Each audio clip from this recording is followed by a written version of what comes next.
actually got the Action 4 DJI camera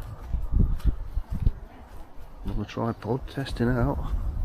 It's quite windy, so it'll be interesting to see how that sound is picked up, or wind, compared to my phone camera. It's literally the bees. Quite a nice blue sky there, sun behind that tree, so it'll be interesting to see in reality what it films, how it films. So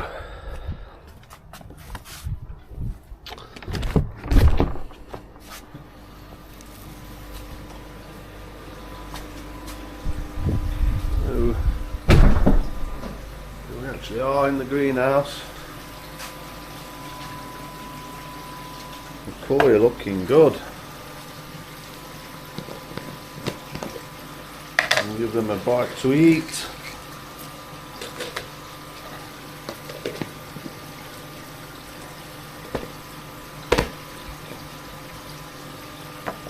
Or we can get some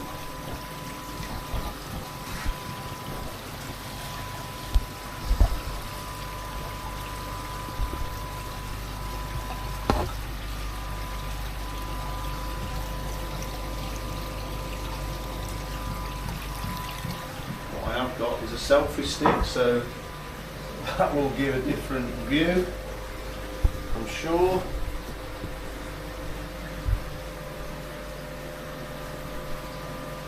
I'll have to see how that actually goes with like a sort of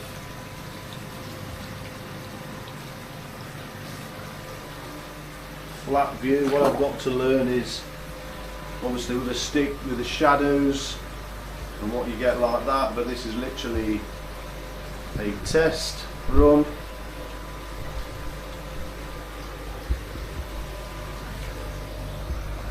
I want to get some more type of shots.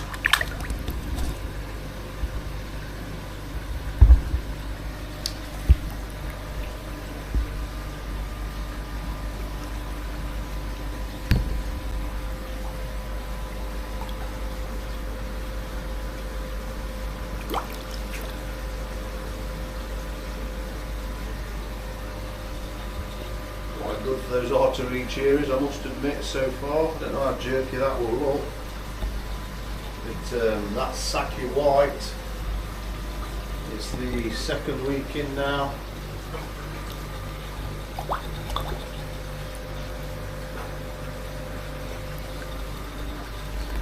And here it is, we're coming to shot now, look.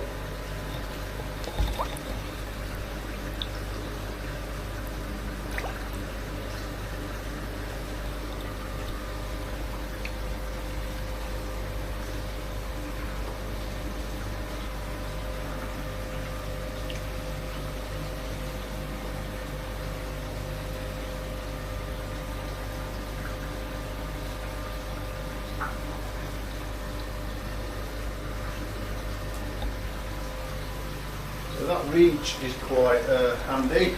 You can literally use it to get more into the hard to reach places.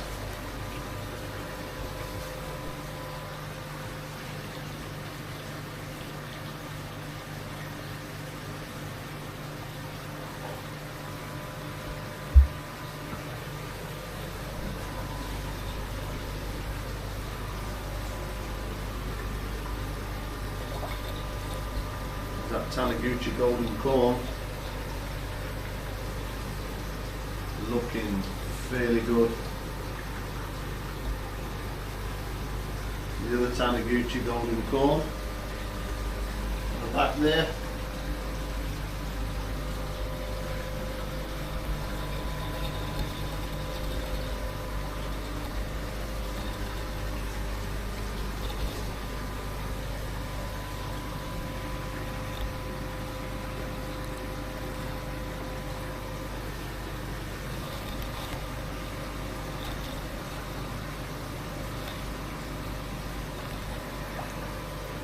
see the different shade on that one.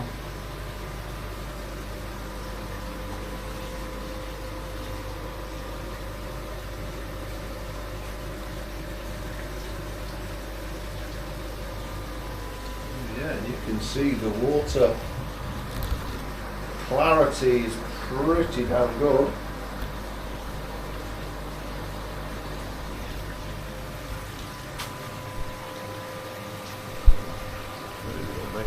Able to peek into things.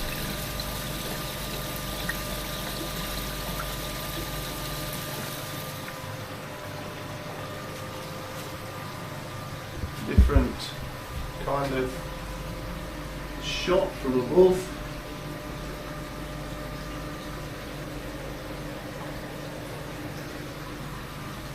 It does give me certain aspects which is quite nice so far. Yeah, hard to reach areas. And if the fish is spooked,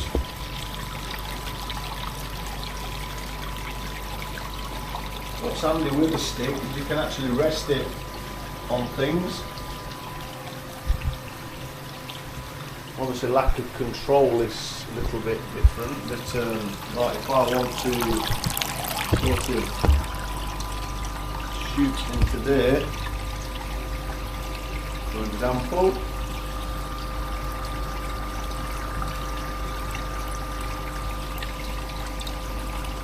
I'm able to do so. It will be interesting how the footage comes, looks, and also of course I can simply flip it round on myself and go into like a selfie mode with the koi. And I'll be able to use two cameras. I could easily put tripod set up. This has actually got here's a tripod. If I can actually get the bugger out, there you go. So that may well come in handy. Don't know what that looks like on further afield shots, but yeah.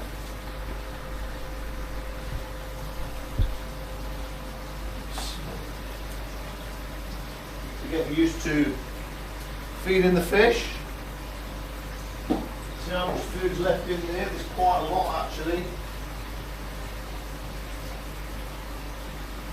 Good practice, you've got an automatic feeder to actually use hand feed whenever you come in, because then they'll get used to you associating you with feeding them,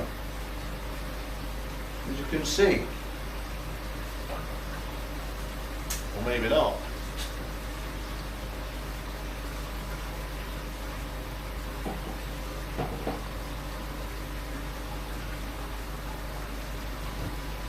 Things are looking good.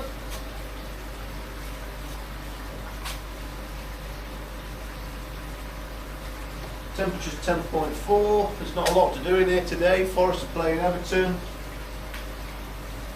Everything is exactly how I've left it. 7.9 on there. My brushes could really do with clean, in all honesty. This is the second week now.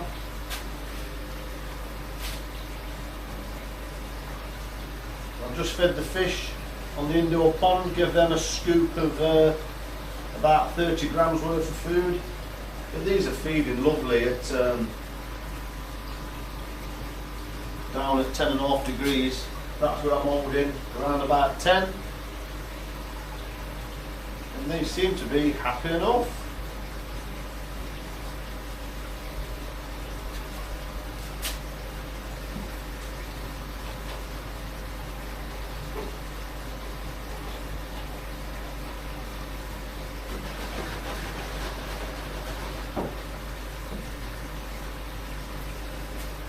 I think all I'll do is maybe just do some water tests, test the KH on both ponds. In fact, I did test the KH on this one, it had gone to about 4, so I put them a dose of that in about 4 days ago. Look at the fish.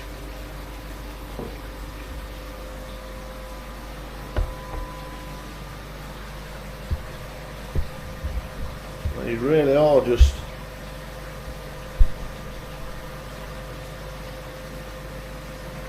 loving life.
Lovely.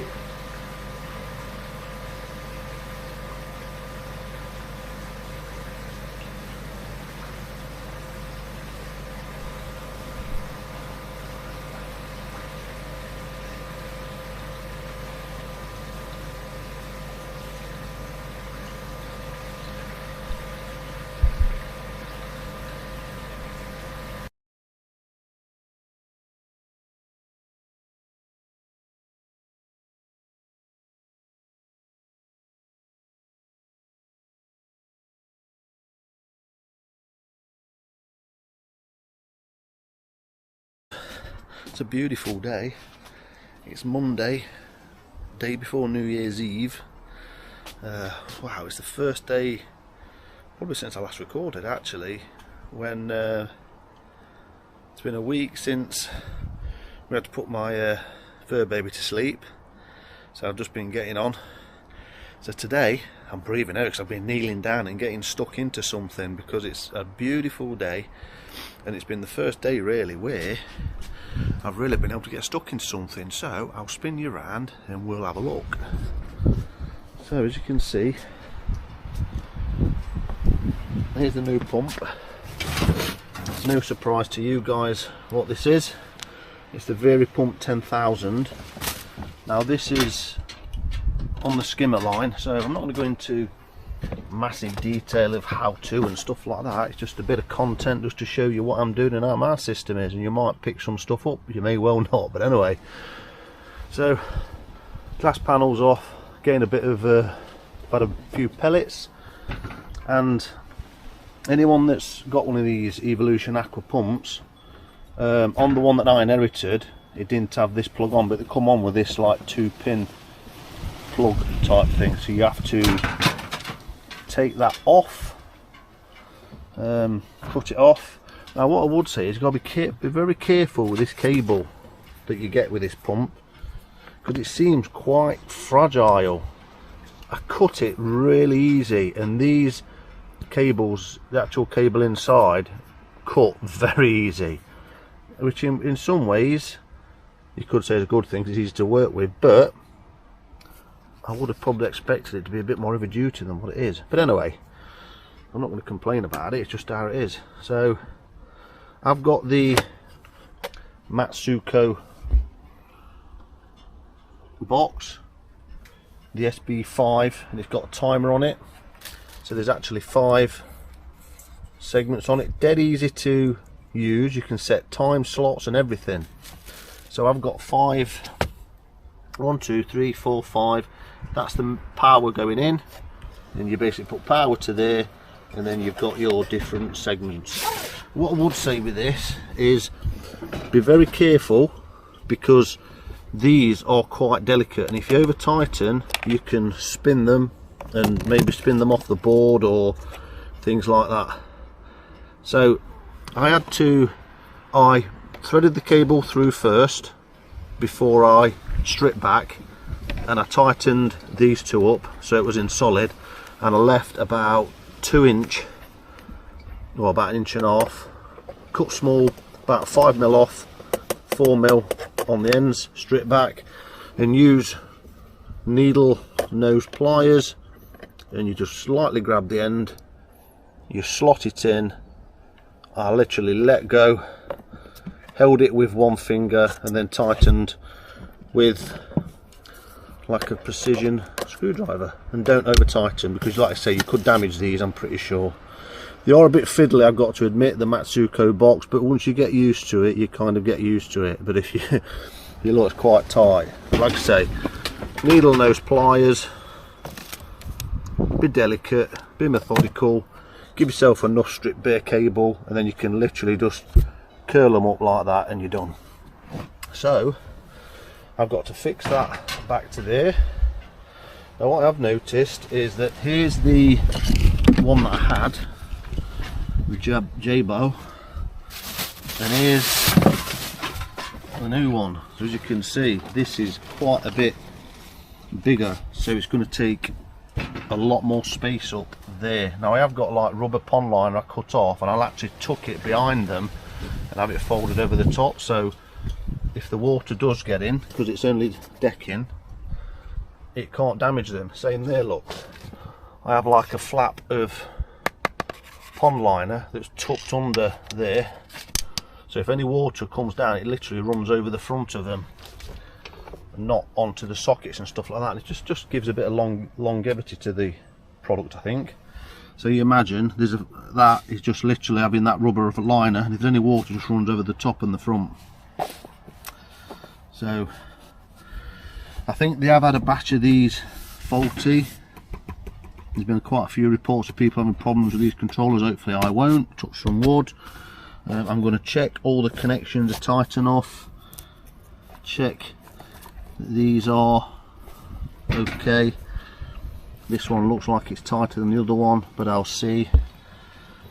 And I think I'll have to have another fixing hole. Hopefully I've got two there, so I might be able to hook it onto this one there, and then have enough space for the other. So here we go. I'll be back once that's all fitted.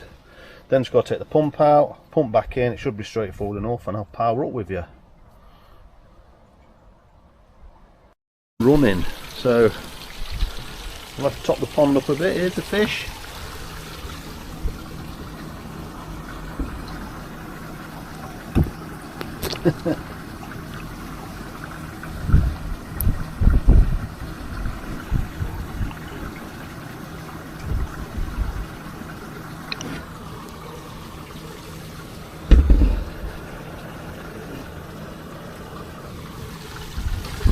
Fish are looking good. So I've dropped a bit of a clanger. Well, I'll say a bit of a clanger. The old pump actually was a J-Bow 15,000, quite heavy duty actually. So, and I don't think the pump is at fault, but I can't be sure. It's either the controller or the pump. I'm getting a NR, I think it's NR4 or 5, or it cycles between the two. So anyway, I thought it was a 10,000 pump, so I fitted the 10,000 pump, and there it is, the EA 10,000. Quite work as expected. It was an absolute pain in the backside because this is all 1.5 inches, so I've had to cut this pipe, and of course I forgot to get some rubber boots, so I've used the connection that comes with it there, and I've actually made a connector. So what I did, got some 1.5 inch pipe, heated it up over my stove, and then pushed that connector that you get with it into it, and just keep pushing it so you can form your own socket or joint, if you know what I mean, and then I've glued it all together. And it's all sound, no leaks, jobs are good.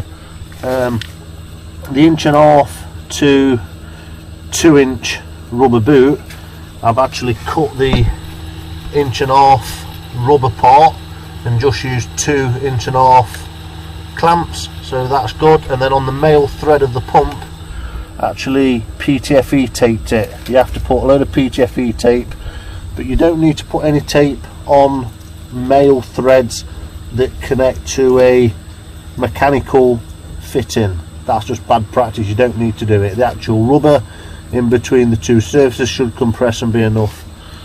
If it's not, then I would say that it's twisted or you're doing something wrong. And I'm a gas engineer by trade, by the way. Well, I'm in management now, but I was a gas engineer on the tools for many years. So there's the new pump and controller. It's actually powered through port 5 on here. It's actually running on full bore, so this actually delivers 5,000 litres per hour less. But if I'm honest with you, I've never ran that J-bow that was on there before on 15,000, even in summer.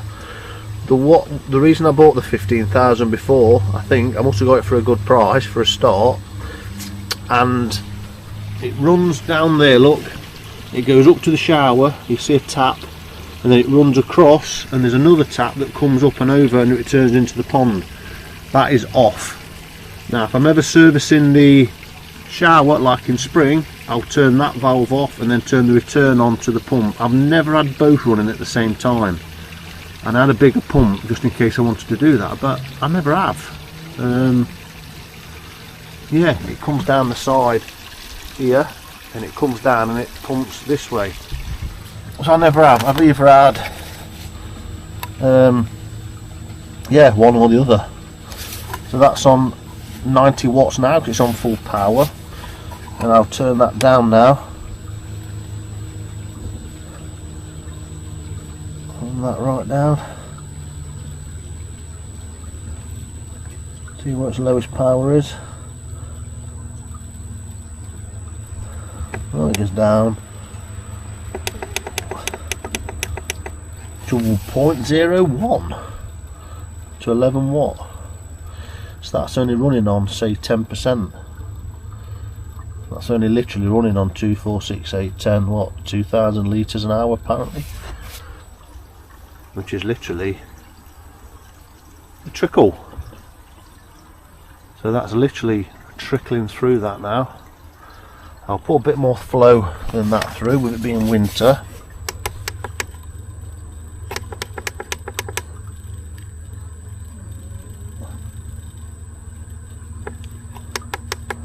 I think I'll just run it on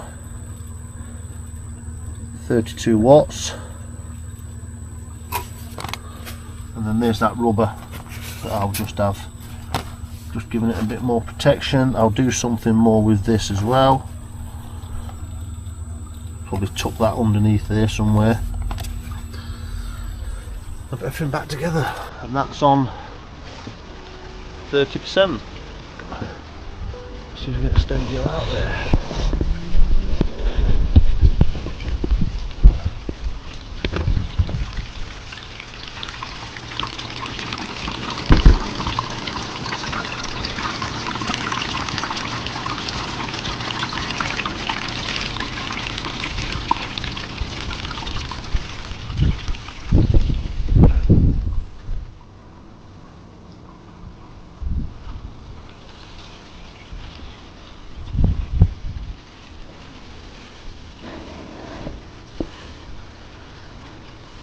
So there you go, that is it. And that's it for this one.